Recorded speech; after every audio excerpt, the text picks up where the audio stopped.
everyone, and welcome to the Drama Hospital Recap. As always, don't forget to subscribe so you don't miss any of our videos or recaps. I wanted Misha to say hi before she wiggle worms her way out of here. So one second while I get my notes, because this was all Misha, to be quite honest with you. Alright, so let's get to it with my microphone's leaving. You're just mean, Misha. Oh, hi, E. If ECAT makes her way all the way up here, I'll bring her up. So at Casa Corinthos, Michael listens to Morgan's messages, and he listens especially to the messages from Kiki and the "we need to talk" message, where like she sounds really like sad and sorry, and I'm like, oh, this is not going to go well. So there's like lines of flowers, and Michael looks at the pictures, of him, the family, Morgan, and Jason comes in, and Michael's like, well, my mom's upstairs and wants to be left alone. My dad left, and Jason's like, no, I came to see you. So he's checking in, and Michael, he automatically just starts in. So Michael thinks he should have checked in more on Morgan, and, he kept him out of trouble most of the time, but Morgan was spiraling, and, he doesn't blame Sonny, he blames himself, which, honestly, I didn't see coming, to be quite honest with you. So Michael says Morgan seemed so good coming out of Freeman, because he was. That's when he was good, before someone messed with his mitts. So Michael feels that, like, he hadn't talked to him a lot in the last couple weeks, and, Jason tells him to kind of, like, calm down with the self-pity, alright? Come here, E. Come here, E. Say hi. Hi, my name is E-Cat, and really, no, come here. Say hi. Say hi. Wiggle worms. All of them. Wiggle worms.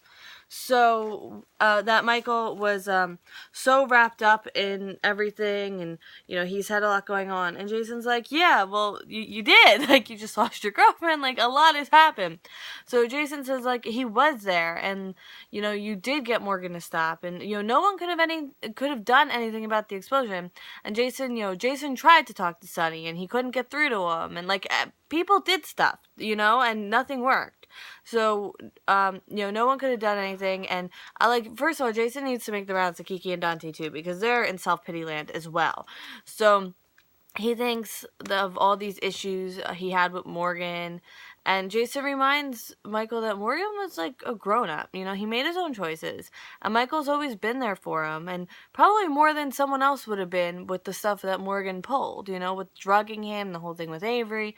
So Michael was apparently, well, I didn't know this because I didn't watch back then, but Michael was the first one to hold Morgan when he came home from the hospital, and remember 2009, 2010 little Morgan, when the one who was so upset when Michael went to jail and looked at Dante and was like, you said this wouldn't happen, or something. I remember him. I like him. Wouldn't it be funny if the recast was him? How old would he be now? He'd be 6 years old. He'd still be too young. Darn. So Michael was the first one to forgive Morgan, and he always saw the best in him, and he needs to take credit for the person his brother was.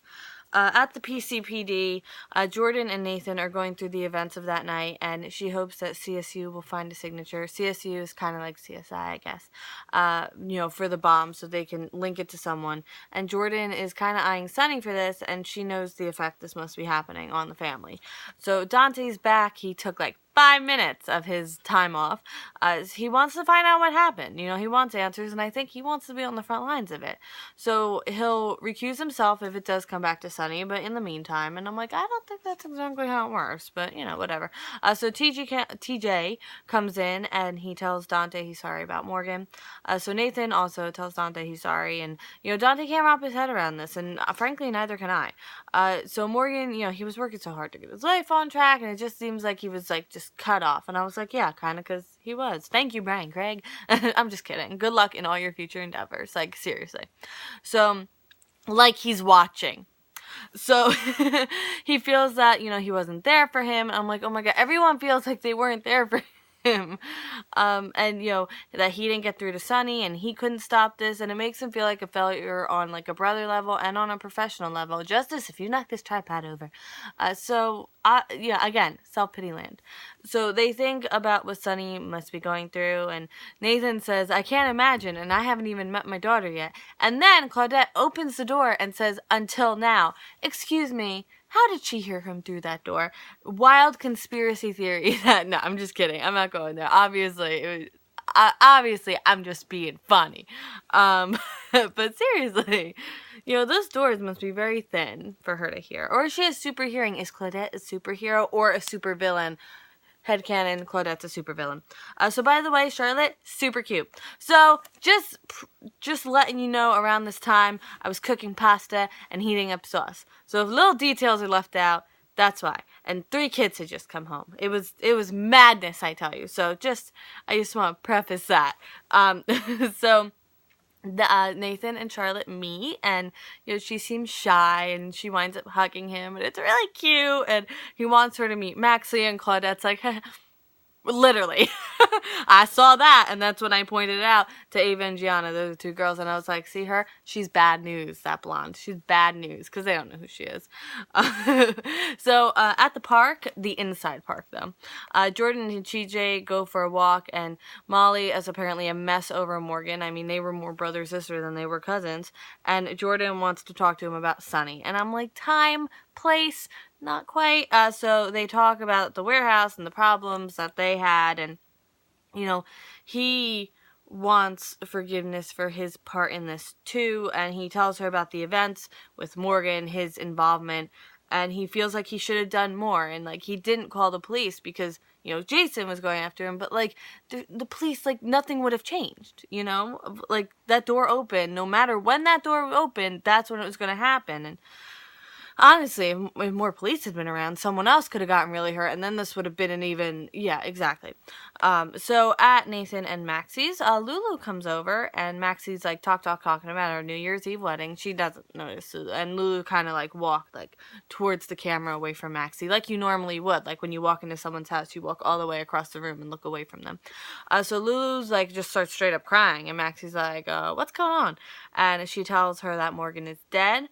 And it was a car bomb. Maxie's in disbelief, and she tells her it looks like Sunny is the one who ordered the hit, as it was Julian's car. So then they wind up talking about Charlotte because they're the queen of segues, and Maxie is hoping that Charlotte isn't Nathan's because she doesn't want Claudette in their life. And then she goes on to say that, if she is, she will fully support and accept it. But I think it's good she was able to say those words because we all knew somewhere deep down Maxie didn't want this to be true. And just repressing it would have just made it worse when she did say it. So just saying it, getting it out of her system, that she can move on. So I just said that. Okay, so Lulu asks where Charlotte is, and Maxie tells her the whole dangerous man thing and that it's Valentine Cassadine, because what are the chances? But I'm not even mad because it means Dick Roman's coming back, and apparently Supernatural started tonight and nobody told me, so thanks everyone. I don't blame you. I blame Tumblr, to be quite honest with you. I'm on there enough. I should have seen the premiere date. So Lulu is going to check on Dante, and she has high hopes that Maxie's going to really like Charlotte and they're going to get along. So Maxie calls and talks to Georgie because you kind of have to after you hear someone else lost their kid, and Nathan comes home with Claudette and Charlotte. This will be interesting. Back at the PCPD. Oh yeah, it's one of those recaps. Lulu wants to talk to Dante real quick, and she tells him about Charlotte, and Dante thinks there's no good reason for keeping a child away from a parent, and she's like, well, maybe there is a little bit. Let me tell you about the situation. And now we crimson. Yep, that's all we got at the BCPD. Nina has a basket for Carly for later today. And she's telling Dylan, she's like, I don't know how this is supposed to make stuff better. And Dylan's like, no, it's a gesture to, like, let them know you're thinking of them, and just to, it's... So Nina's having a hard time with her note to Carly. Doesn't exactly, like, what do you write? Like, seriously, what do you write? So she asks for Dylan's help, and he says, it's probably, I'm probably not the best person. And then, they kind of get into talking, and he says that Kiki was going to break up with Morgan last night, but now it hurts too much to be around him, so he's, like, kind of losing his chance with Kiki. Not that that's totally what he's focused on right now, but come on, how could you not be? At least a little bit.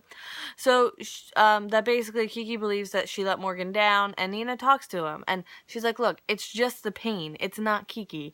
And I know that she needs you, and make her see that she needs you, even if she pushes you away. So, we'll see what happens there. At Franco's, Kiki's on the floor crying, and Franco comes in and hugs her, and I didn't know if he knew, but I think he knows.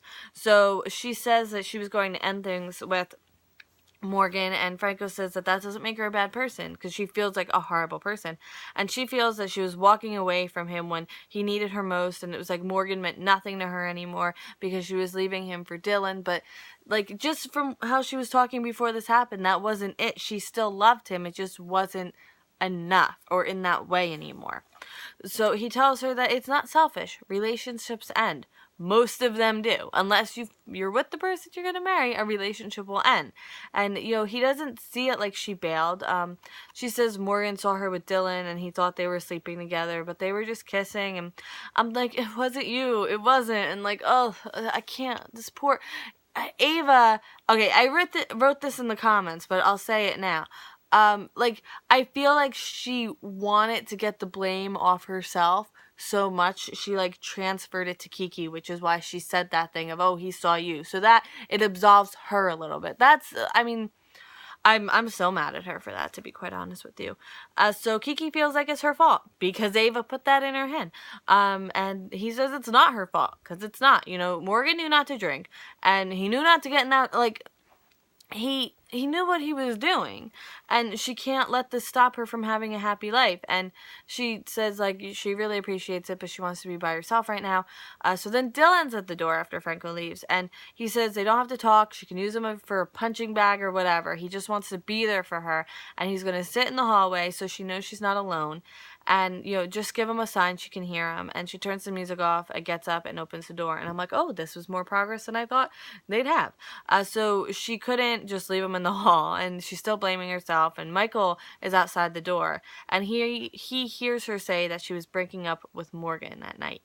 Great. So he comes barreling in, which is the best way to put it, and he says that he listened to both voicemails, and then Dylan tries to get in the middle, and he tells Kiki that, she was Morgan's entire world, and he needed her, and she couldn't be bothered, and he blames her, and, she was too busy with Morgan, and he kind of lunges at her and says, she killed Morgan, and I'm like, dude, you got to back up. So Dylan stands up for Kiki, and Kiki's like, no, Michael's right, and Dylan, you need to go. You need to go right now. So then Dylan has to go. And then she yells at him, it's really bad. And then it's just her and Michael. Back at Crimson, Franco Franco's there to go to get Dylan, to bring him to Kiki. But Nina says that Dylan's, he already headed off. She talked to him. And Franco wants to help Kiki, but, what can he do? And Nina says that he would have been an amazing father. So then they kind of have the whole DNA talk. She says a parent's a parent regardless of DNA. And, they kind of talk, but, in a very civil, nice way. Probably how they should have been doing it, when they were in a relationship. And I feel like they would have gotten a lot farther. And now end scene. So Jordan wants TJ to see what Sunny's life is really like. Stop romanticizing it. And TJ's like, okay, but, my friend is dead. I need to focus. That's what the focus is on. And she's like, you know what? You're right. I'm there for you. And then they hug. Lulu, I believe they hug. I didn't write that, but I feel like I remember seeing a hug. So Lulu tells Dante about Valentine Cassadine. I watched this, at 3 when it aired. I just got home now. So Lulu tells Dante about Valentine Cassadine. Maxie is really nice to Charlotte, obviously, and offers her, chocolate chip cookies and a drink. And Charlotte, that kind of perks her up, but she likes that, and she smiles. Claudette's like, no, she just had a bagel. It's the best line. Yeah, that obviously upset her, that Charlotte's liking Maxie. And, Charlotte did, so she's like, she just had a bagel, and she's obviously upset. So Charlotte didn't seem that upset until Claudette stepped in. And, honestly, I think she's kind of scared of her mom or something. Because she only seems to smile when she's talking to anyone other than Claudette. And, this is the first, 5 minutes of knowing her, so I might be looking into it a little much. But, I don't know, she, gets really, introverted when, now, her mom takes over. So I don't know what's going on with that. So Maxie and Nathan kind of go to the side, and she's like, I've adjusted to this, but now seeing Charlotte, I know she's not yours. But, I really don't want her to be Claudette because Claudette just seems so mean to her. So can Nathan just have her anyway? Franco is sorry Nina couldn't get her wish of being a mom. And Michael apologizes to Kiki for attacking her like that, like quite literally. And she says, but it was true. And he says they both, blame themselves and Morgan's still gone and it's going to hurt for a very, very long time. That it is. That it is. That it is. Hurts me. And he wasn't even, this whole thing they had going on, I like that. But, like, for the majority of the time, I know I only really had criticism for him other than praise. And I accept that. But, alright, so that is it for today's Drama Hospital recap. I will see you tomorrow, not this late, hopefully, for more Drama Hospital. And I hope you have a great night. Bye!